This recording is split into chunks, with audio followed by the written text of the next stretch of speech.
الحمد لله نحمده ونستعينه ونستغفره ونؤمن به ونتوكل عليه ونعوذ بالله من شرور أنفسنا ومن سيئات أعمالنا من يهده الله فلا مضل له ومن يضلله فلا هادي له ونشهد أن لا إله إلا الله وحده لا شريك له ونشهد أن سيدنا وسندنا ومولانا محمدا عبده ورسوله أما بعد فأعوذ بالله من الشيطان الرجيم بسم الله الرحمن الرحيم ولا تحسبن الذين قتلوا في سبيل الله أمواتا بل أحياء عند ربهم يرزقون فرحين بما آتاهم الله من فضله ويستبشرون بالذين لم يلحقوا بهم من خلفهم ألا خوف عليهم ولا هم يحزنون وقال النبي صلى الله عليه وسلم الحسن والحسين سيدا شباب أهل الجنة صدق الله العظيم وصدق رسوله النبي الكريم ونحن على ذلك لمن الشاهدين والشاكرين والحمد لله رب العالمين۔ آپ حضرات کے سامنے بندے نے قرآن کریم کی ایک آیت کی تلاوت کی سعادت حاصل کی۔ اس آیت میں اللہ رب العزت فرما رہے ہیں کہ جو لوگ اللہ کے راستے میں قتل کر دیے گئے تم ہرگز یہ گمان نہ کرو کہ وہ مردہ ہیں، بلکہ وہ زندہ ہیں اور اللہ رب العزت کے ہاں سے رزق پاتے ہیں،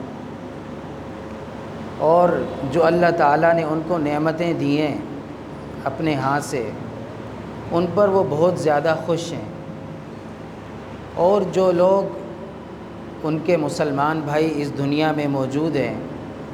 ان سے بھی وہ بہت خوش ہیں، جو ابھی ان تک نہیں پہنچے، شہید ہو کر شہادت کا مقام حاصل کر کے جو لوگ ان شہیدوں تک ابھی جو ہے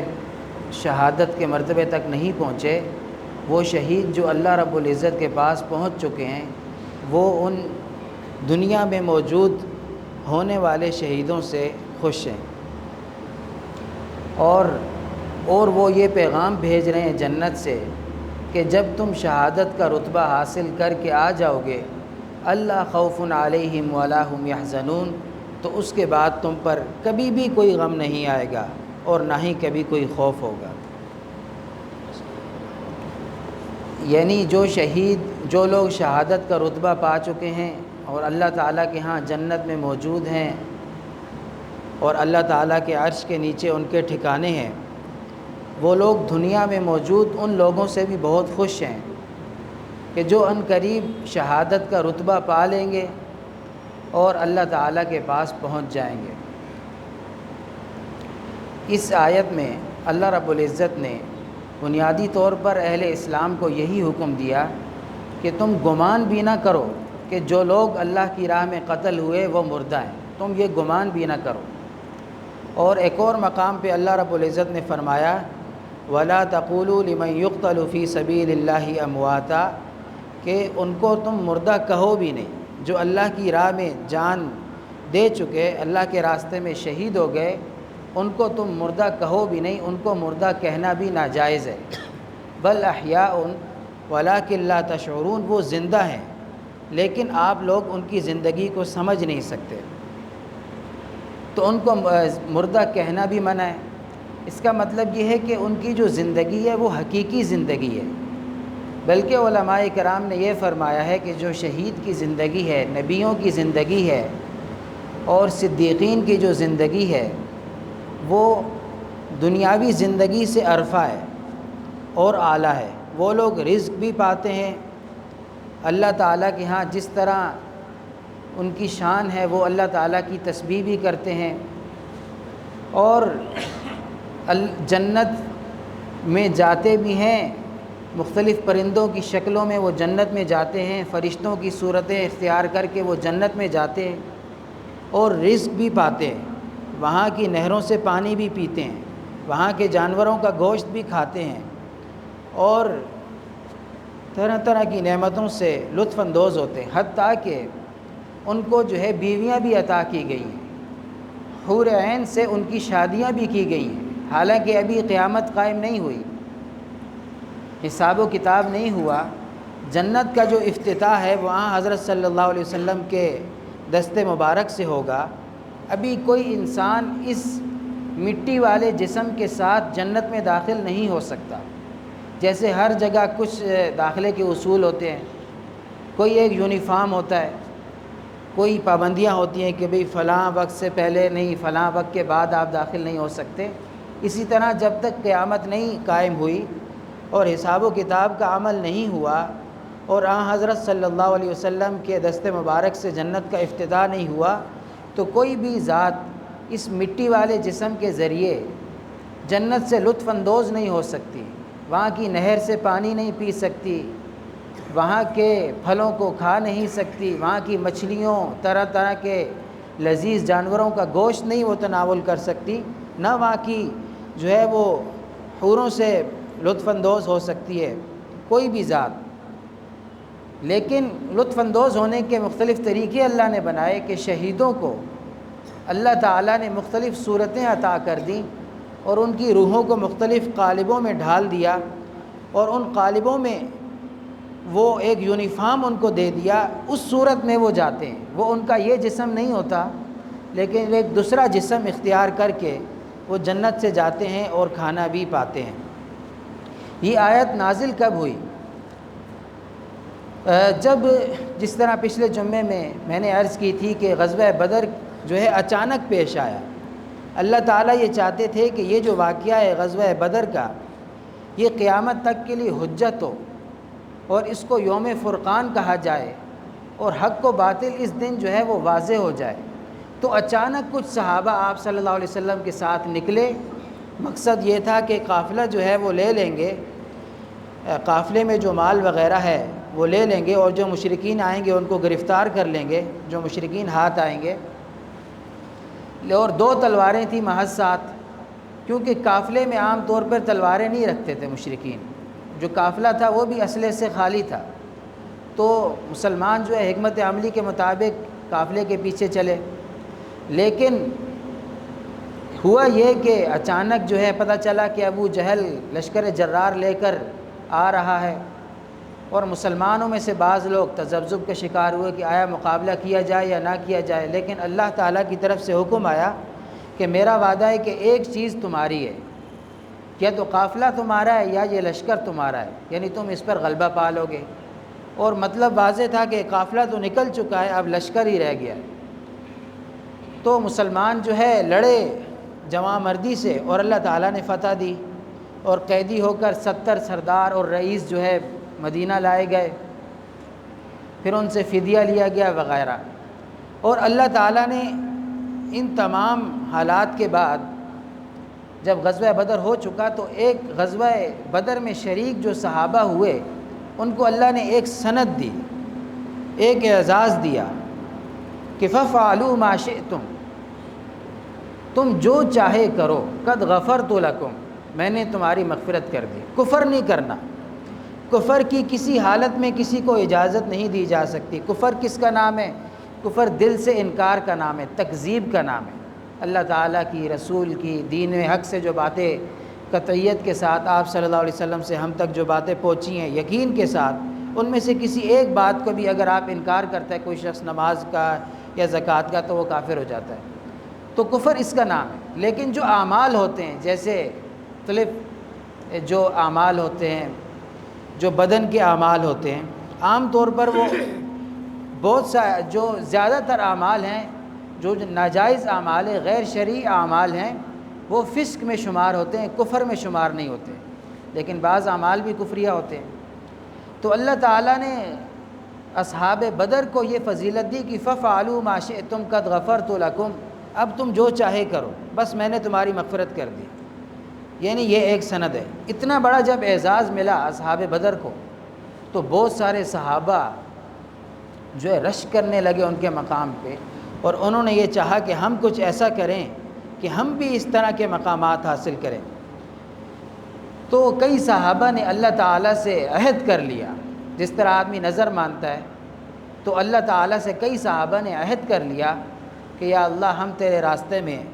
اب جب موقع ملے گا تو ثابت قدم رہیں گے، اور اپنی جان جو ہے تیرے راستے میں جو ہے لٹا دیں گے، اور شہادت کا رتبہ پا لیں گے۔ چنانچہ غزوہ احد جب ہوا تو یہ صحابہ، ان میں حضرت عثمان رضی اللہ تعالیٰ عنہ، حضرت مصعب بن عمیر رضی اللہ تعالیٰ عنہ، حضرت طلحہ بن عبید اللہ رضی اللہ تعالیٰ عنہ، یہ عشرہ مبشرہ میں سے حضرت سعید بن زید، حضرت عثمان بن عفان، اور یہ تو بدر میں شریک بھی تھے۔ حضرت عثمان رضی اللہ تعالیٰ عنہ بدر میں اس طرح شریک تھے کہ ان کی جو زوجہ تھی آپ صلی اللہ علیہ وسلم کی اہلیہ، وہ بیمار تھی۔ آپ صلی اللہ علیہ وسلم نے حکم دیا کہ تم یہیں رہو، ان کی عیادت کرو۔ اور حضرت طلحہ بن عبید اللہ بھی شریک تھے، حضرت سعید بن زید، یہ بھی عشرہ مبشرہ میں سے، یہ بھی شریک تھے غزوہ بدر میں، لیکن ان کو آپ صلی اللہ علیہ وسلم نے اس قافلے کے پیچھے مخبری کے لیے بھیجا تھا۔ تو صرف اس تڑپ میں کہ ہم اس میدان میں کیوں موجود نہیں تھے غزوہ بدر کے، انہوں نے یہ عہد کر لیا اللہ سے۔ چنانچہ یہی ہوا، بہت سارے صحابہ غزوہ احد میں شہید ہوئے، اور آپ صلی اللہ علیہ وسلم پہ اللہ تعالیٰ نے یہ آیت نازل کی کہ من المؤمنین رجال صدقوا ما عاہدوا اللہ علیہ، کہ مومنین میں سے کتنے ایسے لوگ ہیں جنہوں نے اللہ سے عہد کیا اور وہ عہد پورا کر دیا۔ وَمِنْهُمْ مَن يَنْتَظِرُ، اور بہت سارے ایسے لوگ ہیں جو ابھی انتظار میں ہیں کہ اب اگلا موقع آئے گا، اس موقع پر تو ہم یہ عہد پورا نہ کر سکے، پوری طریقے سے جاں فشانی سے لڑے، اب اگلا موقع جب آئے گا تو ہم جاں فشانی سے لڑیں گے۔ تو ان صحابہ کرام کے بارے میں اللہ تعالیٰ نے یہ آیت نازل کی اور ان کو یہ اعزاز دیا کہ ہرگز آپ جو ہے اس دنیا سے جب آپ جائیں گے، قتل ہو جائیں گے، تو ہرگز آپ مردہ نہیں ہوں گے، آپ کو رزق بھی دیا جائے گا، اور آپ کا قیام، آپ کا جو ٹھکانہ ہے جنت میں، وہ اعلیٰ و ارفع ہوگا دنیا سے۔ اسی طرح جب یہ جو غزوہ بدر احد کے شہداء اپنا عہد پورا کر کے جب اللہ رب العزت کے دربار میں پہنچ گئے اور ان کو ان کا مقام دیا گیا، حضرت صلی اللہ علیہ وسلم کی حدیث کے مطابق شہداء کا جو مقام ہے، خصوصاً شہداء احد کا جو مقام ہے، وہ اللہ کے عرش کے نیچے قندیلیں ہیں، ان میں ان کا قیام ہے، اور سبز پرندوں میں ان کی روحوں کو اللہ نے محفوظ رکھا ہے، اور یہ پرندے جو ہے جنت میں جہاں چاہتے ہیں سیر کرتے ہیں، اور کھانا کھاتے ہیں، پانی پیتے ہیں، اور بعد میں آ کر عرش کے نیچے ان کا قیام ہوتا ہے۔ تو جنت میں ان کا داخلہ ایک پرندے کی صورت میں ہوتا ہے۔ یہ شہداء احد کا مقام ہے۔ تو جب اللہ نے ان کو اتنا اچھا مقام دیا تو ایک دفعہ اللہ تعالیٰ نے ان کو بلایا اور 3 دفعہ یہ پوچھا کہ بتاؤ تم اور کیا چاہتے ہو، میں نے تمہیں اتنا نوازا، اب قیامت تک کے لیے بلکہ ابد الآباد کے لیے تم پہ کوئی غم نہیں آئے گا، تو اب تم کیا چاہتے ہو؟ تو کہا کہ یا اللہ ہر چیز تو آپ نے عطا کر دی، اب کیا چاہیں؟ جب تیسری دفعہ اللہ نے یہ پوچھا تو کہا اللہ رب العزت ہم یہ چاہتے ہیں کہ ہمیں دنیا میں بھیج دیں اور ہم دوبارہ آپ کے راستے میں شہید ہو جائیں، کیونکہ شہادت میں ایک ایسی لذت ہے، آپ کے راستے میں شہید ہونے میں ایک ایسی لذت ہے کہ وہ بیان سے باہر ہے۔ چنانچہ آپ صلی اللہ علیہ وسلم نے حدیث میں فرمایا کہ ہر شخص جو دنیا سے جاتا ہے وہ یہ تمنا کرتا ہے کہ اچھا ہوا میں دارالامتحان سے نکل آیا، اور اب جو ہے ہر مومن جو دنیا سے جاتا ہے، یا کافر تو ویسے بھی جاتا ہے تو دنیا میں آنے کی تمنا کرتا ہے کیونکہ اس کے لیے تو دنیا جنت ہے، لیکن مومن جو جاتا ہے وہ کہتا ہے جو ہوا سو ہوا، میں یہاں آ گیا، کسی نہ کسی طرح اب میں جنت میں چلا جاؤں گا۔ لیکن شہید یہ کہتا ہے کہ مجھے بار بار اس دنیا میں بھیجا جائے اور میں آپ کے راستے میں کیا ہوں، اللہ کے راستے میں میں شہادت حاصل کروں۔ شہادت ایک ایسی لذت ہے دوران شہادت جب انسان شہید ہوتا ہے، اس دوران اللہ تعالیٰ نے اس شہادت کا جو ایک طریقہ ہے، جب انسان کو موت واقع ہوتی ہے اس میں ایک ایسی لذت ہے کہ اس لذت کو وہ جو شہید ہے وہ بار بار پانا چاہتا ہے۔ تو جب اللہ نے شہدائے احد سے یہ پوچھا تو انہوں نے کہا ہمیں دوبارہ بھیج دیجئے، تو اللہ نے کہا کہ یہ تو میں نے لکھ دیا کہ جو اس دنیا میں آ گیا اب آخرت میں، اب وہ دوبارہ آخرت میں جو آ گیا اب وہ دوبارہ دنیا میں نہیں جائے گا، یہ تو بات پکی ٹھکی ہے، کچھ اور مانگو۔ تو انہوں نے کہا کہ ہمارے بھائی جنہوں نے ابھی عہد پورا نہیں کیا، جو منتظر ہیں کہ ہم اگلی کسی جنگ میں اپنا عہد پورا کریں اور آپ کے راستے میں شہادت حاصل کریں، ان کو یہ پیغام پہنچا دیجئے کہ آپ نے جو یہ راستہ اختیار کیا شہادت کا، یہ بہت عمدہ راستہ ہے۔ اس کا نتیجہ یہ ہے کہ اللہ خوف علیہم ولا هم یحزنون، بس شہید کو ایک چونٹی جتنا درد ہوگا، جس طرح چونٹی ایک کاٹتی ہے، انسانی بدن پر چونٹی کاٹتی ہے یا مچھر کاٹتا ہے، احادیث کے مطابق شہید کو اتنا سا درد ہوگا جب اس کو شہادت واقع ہوتی ہے، اور اس کے بعد ابد الآباد کے لیے اس پر کوئی غم نہیں ہے اور اس پر کوئی خوف واقع نہیں ہوگا۔ تو ان کو وَيَسْتَبْشِرُونَ بِالَّذِينَ لَمْ يَلْحَقُوا بِهِمْ أَلَّا خَوْفٌ عَلَيْهِمْ وَلَا هُمْ يَحْزَنُونَ، کہ ہمارے وہ ساتھی جو اپنا عہد پورا کرنے سے رہ گئے، باوجود کہ وہ کوشش کرتے رہے، ان کو یہ پیغام پہنچا دیجئے کہ آپ نے جو یہ راستہ اختیار کیا شہادت حاصل کرنے کا، یہ بہت اچھا راستہ ہے، اس کا نتیجہ یہ ہے کہ اب قیامت تک کے لیے آپ پہ نہ کوئی خوف آئے گا اور نہ کوئی غم آئے گا۔ یہ جو خوف اور غم کی بات ہے یہ ایک انبیاء کا خاصہ ہے کہ انبیاء پر کوئی خوف نہیں اس دنیا سے جانے کے بعد۔ دنیا میں رہتے ہوئے ان کو یہ خوف ہوتا ہے کہ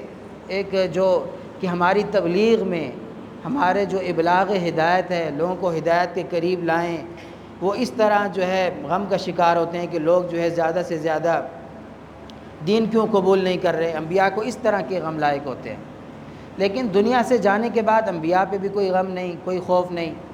اسی طرح اولیاء اللہ جو ہیں ان پر بھی کوئی غم نہیں اور کوئی خوف نہیں ہوگا۔ اور تیسرا درجہ جو ہے وہ شہداء کا ہے کہ ان کے بارے میں بھی یہ ہے کہ ان کو کبھی کوئی خوف نہیں ہوگا اس کے بعد اور کوئی غم نہیں ہوگا۔ تو یہ آیت اس طرح نازل کی گئی۔ پھر اس آیت کو آپ صلی اللہ علیہ وسلم نے متعدد مقامات پر دہرایا۔ جب آپ صلی اللہ علیہ وسلم کسی آیت کو متعدد مقام پر دہراتے ہیں تو گویا وہ آیت ان تمام مقامات کے لیے ہو جاتی ہے۔ پھر ایسا ہوا کہ مزید کچھ غزوات میں جب صحابہ کرام شہید ہوئے بئر معونہ میں، تو آپ صلی اللہ علیہ وسلم نے اس آیت کو دہرایا کہ وہ شہید بھی تم لوگوں کی طرف یہی پیغام بھیجتے ہیں۔ تو اب یہ جو پیغام ہے وَيَسْتَبْشِرُونَ بِالَّذِينَ لَمْ يَلْحَقُوا بِهِمْ مِنْ خَلْفِهِمْ أَلَّا خَوْفٌ عَلَيْهِمْ وَلَا هُمْ يَحْزَنُونَ، یہ تمام صحابہ کرام کے لیے ہو گیا کہ تمہارے جو صحابی، تمہارے جو ساتھی، تمہارے جو اصحاب اس مختلف غزوات میں شہید کیے جا رہے ہیں اور اللہ کے پاس پہنچ رہے ہیں، وہ تمہیں یہ پیغام بھیج رہے ہیں کہ تم نے جو یہ راستہ اختیار کیا آپ صلی اللہ علیہ وسلم کی معیت میں شہادت حاصل کرنے کا، اس کا بدلہ یہ ہے کہ اب کوئی غم نہیں ہوگا اور تم پر کوئی خوف نہیں ہوگا۔ پھر اس آیت کو مفسرین نے، چونکہ مفسرین کے ہاں ایک اصول ہے کہ لفظ کے عموم کا اعتبار ہوتا ہے، تو اس حساب سے اس آیت کو مفسرین نے قیامت تک کے لیے شہداء کے لیے خوشخبری قرار دیا کہ قیامت تک کے لیے جو لوگ بھی اللہ تعالیٰ کے راستے میں شہید ہوں گے، تو وہ جو صحابہ شہید ہوئے تھے اولاً اللہ کے راستے میں، ان کی طرف سے یہ پیغام قیامت تک کے لیے شہید ہونے والے لوگوں کے لیے ہے کہ تم نے جو یہ شہادت کا رتبہ حاصل کیا ہے اس کے بعد کوئی غم نہیں ہوگا تم پر اور کوئی خوف نہیں ہوگا، اس کے بعد تم پر کوئی غم نہیں ہوگا اور کوئی خوف نہیں ہوگا۔ چنانچہ صحابہ کرام کے لیے بھی ہے یہ خوشخبری، اور اس کے بعد قیامت تک کے آنے والے جتنے مسلمان ہیں ان سب کے لیے جو جو شہادت کے رتبے پر فائز ہوں گے ان سب کے لیے یہ خوشخبری ہے کہ ان پر کسی طرح کا کوئی خوف نہیں ہوگا اور کوئی غم نہیں ہوگا۔ ہاں اتنا غم ہوگا کہ ان کو جو شہادت جب لاحق ہو رہی ہوگی تو ان کو چونٹی جس طرح کاٹتی ہے اس قدر درد ہوگا۔ ایک حدیث میں آپ صلی اللہ علیہ وسلم نے فرمایا کہ 10 لاکھ ضربیں تلوار کی، اگر جو ہے موت اتنی سخت ہے، 10 لاکھ ضربیں تلوار کی سر پر کھانا آسان ہے، جو شہید ہونے کے لیے 10 لاکھ ضربیں تلوار کی سر پر کھانا آسان ہے، لیکن جو موت کے وقت جو کیفیت ہوتی ہے، جس وقت روح نکلتی ہے، انسان جب بستر پر مرتا ہے، وہ کیفیت اس سے زیادہ مشکل ہے۔ اسی طرح فلاں پہاڑ کو اٹھانا آسان ہے، اور موت جب آدمی پہ طاری ہوتی ہے تو آدمی جتنی مشقت میں ہوتا ہے وہ مشقت زیادہ ہے۔ تو آپ صلی اللہ علیہ وسلم نے تفصیل کے ساتھ فرمایا کہ اللہ خوف علیہم ولا هم یحزنون، کس کس طرح کے جو شہداء ہیں ان کو انعامات دیے جائیں گے، یا جو لوگ بھی شہادت کے رتبے پر فائز ہوں گے ان کو انعام دیے جائیں گے۔ چنانچہ بعض صحابہ ایسے ہیں جس طرح حضرت سعید بن زید، انہوں نے عہد بھی کیا اللہ سے، اس کے باوجود یہ اپنے بستر پر شہید ہوئے، اپنے بستر پر فوت ہوئے۔ تو ہرگز ایسا نہیں ہے کہ ان کو شہادت کا مقام نہیں ملا۔ اولاً تو یہ کہ قرآن کریم میں اللہ نے کہا کہ تمام صحابہ یا تو صدیقین یا شہداء ہیں، صحابہ میں تیسرا درجہ نہیں ہے۔ ایمان والوں میں 3 نمایاں درجے ہیں۔ سب سے پہلا تو انبیاء کا درجہ ہے، وہ تو خصوصی درجہ ہے۔ اس کے بعد جو امتی ہیں ان میں 3 درجے ہیں، ایک صدیقین کا درجہ، ایک شہداء کا درجہ اور ایک صالحین کا۔ لیکن صحابہ کے اندر صرف 2 درجے ہیں، یا تو صحابی صدیق ہوگا یا صحابی شہادت کے مقام پر فائز ہو کے شہید ہوگا۔ یہ اس لیے کہ اس نے خود رسول اللہ کی زیارت کی اور اس پر ایمان لایا اور وہ گواہ ہوا۔ شہید کا معنی ہی در حقیقت گواہی دینے والا ہے۔ تو یہ جو شہید کا لفظ ہے، اس کے بارے میں علماء نے کہا ہے کہ کئی وجہ سے شہید کو شہید کہا جاتا ہے۔ ایک تو یہ کہ جو شہید ہے یہ فوراً باقی تمام لوگ اللہ سے جو ملاقات کریں گے وہ قیامت کے دن ان کی ملاقات ہوگی، قبر میں عالم برزخ میں ان کی اللہ سے ملاقات نہیں ہوگی۔ لیکن جو شہید ہے وہ ایک دم اللہ تعالیٰ کے دربار میں حاضر ہو جاتا ہے۔ اس کی وجہ یہ ہے کہ شہید کی جو روح ہے، باقی تمام لوگوں کی جو ارواح ہیں وہ ملک الموت قبض کرتا ہے، لیکن جو شہید ہے اس کی جو روح اللہ تعالیٰ خود قبض فرماتے ہیں۔ تو جب خود قبض فرماتے ہیں تو ایک دم شہید اللہ رب العزت کے دربار میں کیا ہو جاتا ہے؟ حاضر ہو جاتا ہے۔ ایک حدیث میں آپ صلی اللہ علیہ وسلم نے فرمایا کہ جو شہید ہے اس کو یہ ایک ایسی خصوصیت حاصل ہے کہ جو بہت سارے انبیاء اور رسولوں کو بھی حاصل نہیں۔ وہ یہی خصوصیت ہے کہ اس کی روح کو اللہ رب العزت خود جو ہے قبض کرتے ہیں۔ اور اگر ایک شہید ایسا ہے کہ فوراً ہی میدان جنگ میں اس کو شہادت لاحق ہو گئی تو اس کے لیے پھر مزید 3 خصوصیتیں، اور وہ بھی انبیاء کو حاصل نہیں۔ آپ صلی اللہ علیہ وسلم نے فرمایا جو انبیاء شہید نہیں کیے گئے ان کو حاصل نہیں۔ مثلا کہ جو شہید ہے اس کو انہی کپڑوں میں دفنایا جاتا ہے، اسی طرح جو شہید ہے اس کو غسل نہیں دیا جاتا جبکہ انبیاء کو دیا جاتا ہے۔ اس کے علاوہ شہید پر موت کے لفظ کا اطلاق کرنا ناجائز ہے۔ جس طرح ابھی قرآن کریم کی آیت میں تلاوت کی کہ ان کو آپ یہ نہیں کہہ سکتے کہ ماتا فلان کے فلاں مر گیا، بلکہ آپ نے کہنا استشہد فلان کے فلاں شہید ہو گیا، جبکہ انبیاء علیہم الصلاۃ والسلام کے لیے آپ موت کے لفظ کا اطلاق کر سکتے ہیں۔ تو یہ 4 ایسی جو نمایاں خصوصیات ہیں شہداء کے اندر ہیں، لیکن انبیاء علیہم الصلاۃ والسلام میں سے وہ جو شہید نہیں کیے گئے ان کو یہ حاصل نہیں۔ تو اللہ رب العزت نے شہید کو آپ صلی اللہ علیہ وسلم نے فرمایا کہ اللہ رب العزت نے شہید کو 7 جو ہے وہ خوبیاں عطا کی، 7 جو ہے وہ نعمتیں عطا کی، کرامتیں عطا کی، جس سے یہ سمجھ میں آتا ہے کہ کس طرح ان پر خوف نہیں اور غم نہیں۔ کہ اولاً ان یغفر له فی اول دفعۃ، کہ پہلے ہی جیسے ہی اس کے خون کا پہلا قطرہ گرتا ہے تو اس کی مغفرت کر دی جاتی ہے۔ وَيَرَى مَقْعَدَهُ مِنَ الْجَنَّةِ، اور اپنا ٹھکانہ جنت میں وہ دیکھ لیتا ہے کہ یہ ٹھکانہ مجھے جنت میں ملے گا۔ جو جنت میں اپنا ٹھکانہ دیکھ لے اسے کیا غم اور کیا خوف ہوگا۔ اور تیسرا یہ کہ وَيُحَلَّ حُلَّةَ الْإِيمَانِ، اور ایمان کا ایک لباس اس سے پہنایا جاتا ہے۔ یہ جو ایمان کا لباس ہے، اس ایمان کے لباس پہنائے جانے کی وجہ سے اس سے کوئی قبر میں سوال جواب نہیں ہوتا۔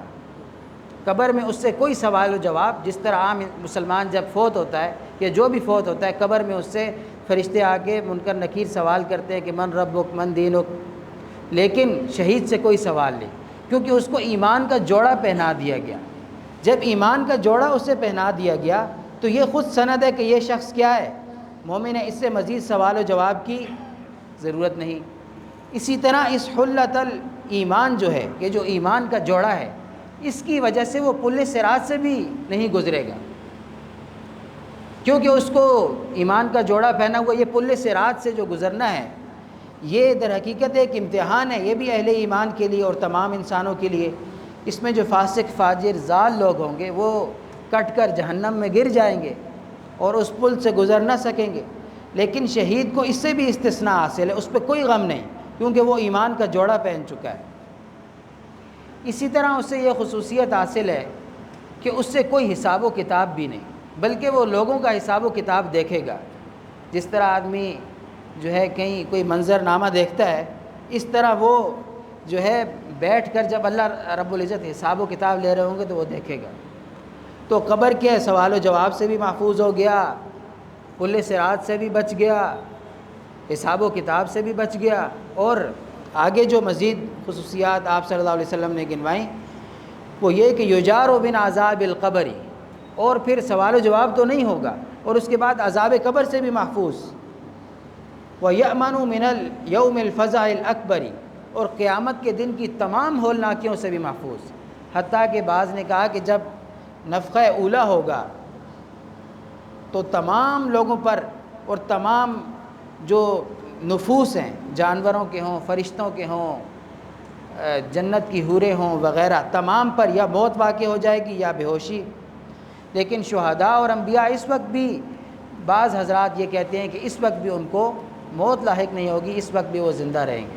لیکن بعض حضرات یہ کہتے ہیں کہ اس وقت ان کو بے ہوشی لاحق ہوگی۔ تو یہ ان کو اللہ تعالیٰ نے پروانہ دیا کہ قیامت کے دن سے، ابھی قیامت قائم ہونا شروع ہوئی ہے، دو نفخے ہوں گے، پہلا نفخہ ہوگا، اس سے تمام جو نفوس ہیں، جس طرح جانوروں کے نفوس ہیں، فرشتوں کے، جنات کے، حوروں کے، غلمان ہیں، جو ایک نفس ہوتا ہے اس پر موت واقع ہو جائے گی، کل من علیہا فان، اس پر ایک موت یا ایک بے ہوشی آ جائے گی، بڑے سے بڑا فرشتہ ہی کیوں نہ ہو۔ لیکن اللہ رب العزت نے آگے فرمایا الا من شاء اللہ، تو الا من شاء اللہ سے بعض نے فرمایا اس کی تفسیر میں کہ اس سے انبیاء اور شہداء مراد ہیں، کہ اس وقت بھی ان پر ہلکی سی بے ہوشی آئے گی اور اس کے بعد دوبارہ وہ زندہ کر دیے جائیں گے۔ تو پہلے نفخے اور دوسرے نفخے کے درمیان تقریباً 40 سال کا فاصلہ ہے۔ جب دوسرا نفخہ ہوگا تو پھر تمام لوگ جو ہے قبروں سے اٹھیں گے۔ اسی طرح جو شہید ہے وہ اس جو نفخوں کے درمیان بھی اسے اللہ تعالیٰ نے ایک طرح سے زندگی عطا کی کہ بے ہوشی دی، اور جب قیامت کا دن قائم ہو جائے گا تو اس پہ کوئی غم نہیں، کوئی حساب و کتاب نہیں، کسی طرح سے بھی غمگین نہیں ہوگا، بلکہ وہ ممبروں پر بیٹھ کر لوگوں کا حساب و کتاب دیکھ رہا ہوگا۔ یہ ایک خصوصیت ہوگی۔ اور دوسری مزید جو ہے کہ وَيُزَوَّجُ مِنَ الْحُورِ الْعِينِ، کہ جیسے ہی اس کو شہادت لاحق ہوتی ہے، جیسے ہی شہید جو ہے شہادت کے مرتبے پر فائز ہوتا ہے تو اس کی شادی اس وقت 2 حوروں سے کر دی جاتی ہے۔ اور یہ قیامت قائم ہونے سے پہلے یہ شادی کی جا رہی ہے، اور اس کے بعد جب قیامت قائم ہو جائے گی اور جنت میں داخلہ کر دیا جائے گا تو اس کے بعد مزید حوریں، تو 72 حوروں کی تعداد آئی ہے کہ شہید کو عطا کی جائیں گی۔ اس کے علاوہ وَيُشَفَّعُ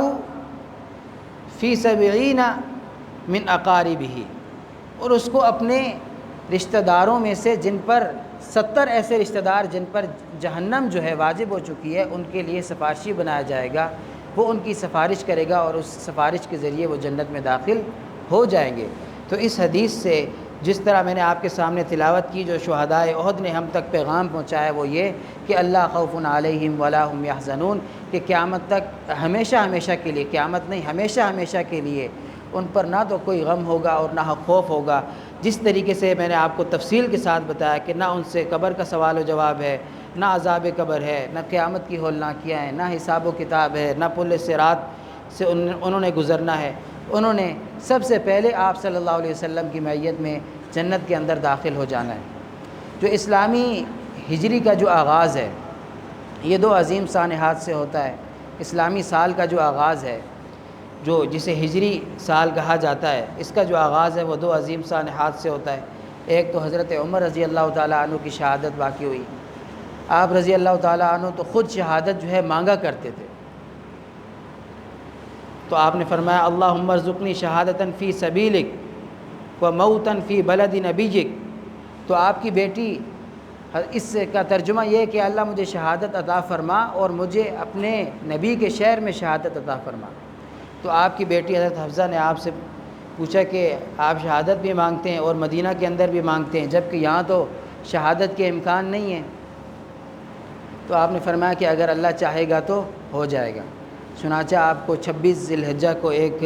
مجوسی غلام نے شہید کر دیا اور 1 محرم کو آپ کی شہادت واقع ہوئی. اور اس سے بھی بڑھ کر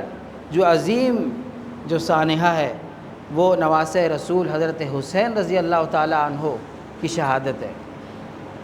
10 محرم ایک ایسا دن ہے کہ ہر جو بڑا واقعہ ہے اللہ تعالیٰ نے اس دن رونما فرمایا. قیامت بھی اسی دن قائم ہوگی. حضرت آدم علیہ السلام کو اس دن جو ہے وہ زمین پر اتارا گیا. حضرت موسیٰ علیہ السلام کو اس دن فرعون سے نجات ملی. تو اس دن بڑے بڑے واقعات رونما ہوئے. تو ایک جو بڑا واقعہ رونما ہوا وہ حضرت حسین رضی اللہ تعالیٰ عنہ کی شہادت ہے. آپ رضی اللہ تعالیٰ عنہ 4 ہجری میں پیدا ہوئے اور اس کے بعد آپ نے اپنے والد ہی سے تعلیم و تربیت حاصل کی. تمام علوم آپ نے حاصل کیے، فن ضرب و حرب بھی حاصل کیے. 3 غزوات میں آپ نے باقاعدہ شرکت کی. یہ صحابہ میں مشہور تھا کہ جو علاقہ فتح نہیں ہو رہا تو برکت کے طور پر حضرت حسین کو لے جایا جاتا ساتھ اور وہ علاقے فتح ہو جاتے. تبرستان کا جو علاقہ ہے افغانستان کے بالکل قریب یہ علاقہ ہے. یہاں آپ رضی اللہ تعالیٰ عنہ حضرت حسین رضی اللہ تعالیٰ عنہ بذات خود تشریف لائے اور جہاد کیا. افریقہ میں مراکش کے قریب تیونس کا جو علاقے ہے وہاں آپ تشریف لے گئے اور آپ نے جہاد کیا. قسطنطنیہ جو یورپ میں ہے قسطنطنیہ، وہاں آپ خود تشریف لے گئے حضرت امیر معاویہ کے زمانے میں اور آپ نے جہاد کیا. آپ ہر طرح سے علوم و فنون میں بھی ماہر تھے، مجاہد بھی تھے اور بہت زیادہ عبادت گزار بھی تھے، سخی تھے، ہر طرح کی اعلیٰ صفات تھی. اور بالکل جو ہے آپ صلی اللہ علیہ وسلم کی طرح دکھتے تھے. حضرت حسن رضی اللہ تعالیٰ عنہ چہرے سے آپ صلی اللہ علیہ وسلم سے جو ہے مشابہت رکھتے تھے، جبکہ حضرت حسین رضی اللہ تعالیٰ عنہ باقی جسم سے آپ صلی اللہ علیہ وسلم سے مشابہت رکھتے تھے باقی جسم میں. یہ اس طرح کے حالات چلتے رہے کہ یزید کا زمانہ آیا. آپ رضی اللہ تعالیٰ عنہ یزید کو اچھے طریقے سے جانتے تھے. آپ نے اس کے کردار سے اچھے طریقے سے واقفیت حاصل کی، کیونکہ آپ نے جو یہ جہاد کیا جس میں آپ قسطنطنیہ گئے تھے اس میں یزید شریک تھا. اور یزید شروع سے ہی ان پڑھ اور جاہل اور سیر و تفریح کا عادی تھا. اور اس کو حضرت امیر معاویہ رضی اللہ تعالیٰ عنہ نے اسی لیے اس جہاد میں بھیجا کہ اس کی تربیت اچھی ہو سکے. بعد میں اس میں کچھ خوبیاں بھی ظاہر ہوئیں جن کو دیکھتے ہوئے حضرت معاویہ رضی اللہ تعالیٰ عنہ نے اس کو اپنا جانشین نامزد کر دیا. لیکن حضرت امیر معاویہ رضی اللہ تعالیٰ عنہ کی جیسے ہی وفات ہوئی تو یزید کی خامیاں اور اس کا فسق و فجور دوبارہ ظاہر ہونے لگا. اور اس میں سب سے نمایاں جو بات ظاہر ہوئی وہ یہ کہ زبردستی بیعت لینا. بڑے بڑے صحابہ اکرام رضی اللہ تعالیٰ عنہ سے زبردستی بیعت لی گئی. انہیں ڈرایا گیا اور دھمکایا گیا. یہی حالات تھے کہ تمام جو صاحبزادگان ہیں، جس طرح حضرت عبداللہ بن عمر ہے، حضرت عبداللہ بن عباس ہیں، حضرت عبداللہ بن زبیر رضی اللہ تعالیٰ عنہ، حضرت عبد الرحمن بن ابی بکر، ان میں سے کسی نے بھی حضرت حسین سمیت ان میں سے کسی نے بھی یزید کی بیعت نہیں کی اور مدینہ جو ہے ان حضرات نے چھوڑ دیا. حضرت حسین بھی مکہ کی طرف چلے گئے کیونکہ آپ کو اندازہ تھا کہ یہ شخص جو ہے ہر ناجائز طریقہ اختیار کرے گا اور جو ہے اگر میں اس کی بیعت کر لوں گا تو گویا اس کو سند مل جائے گی کہ یہ ایک خلیفہ برحق ہے۔ تو آپ رضی اللہ تعالیٰ عنہ نے یہ سوچا کہ میں مکہ میں جا کر گوشہ نشینی اختیار کروں، جس طرح شیب ابی طالب میں آپ صلی اللہ علیہ وسلم نے 3 سال گوشہ نشینی اختیار کی تھی، آپ حضرت حسین رضی اللہ تعالیٰ عنہ نے بھی یہی ارادہ کیا۔ لیکن آپ نے دیکھا کہ تقریباً تمام ملک میں یزید کے خلاف جو ہے وہ آوازیں بلند ہو رہی تھی، اور کوفیوں نے آپ کو بے شمار خطوط لکھے۔ آپ نے بھی حالات کا جائزہ لینے کے لیے اپنے ایک چچا زاد مسلم بن عقیل رحمہ اللہ تعالیٰ کو بھیجا کہ آپ حالات کا جائزہ لیں۔ جب کوفہ پہنچے تو حالات سازگار تھے، بالکل ایسا لگتا تھا کہ خلافت قائم ہو جائے گی، اور یہ بات بالکل آئندہ کے حالات سے بھی واضح ہے، بالکل ایسا لگتا تھا کہ خلافت جو ہے قائم ہو جائے گی۔ انہوں نے تمام حالات جب حضرت حسین کو لکھ کر بھیجے تو حضرت حسین جو ہے خیر کے کام میں بڑھنا چاہتے تھے۔ آپ نے فوراً ارادہ کیا کہ خلافت اسلامیہ جو ہے قائم کی جائے۔ 18,000 لوگوں نے مسلم بن عقیل کے ہاتھ پر بیعت کر لی،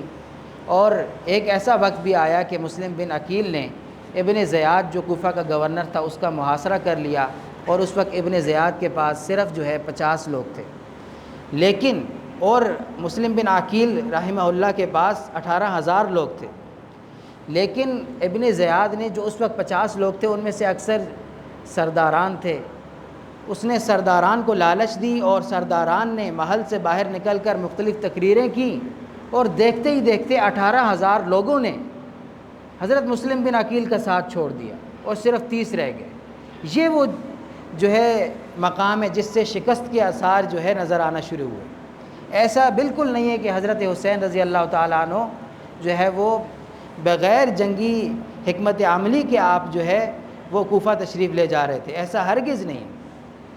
چنانچہ جب یہ لوگ چلے گئے، اور اس کے نتیجہ ظاہر ہے کہ مسلم بن عقیل کو انتہائی بے دردی کے ساتھ شہید کر دیا گیا،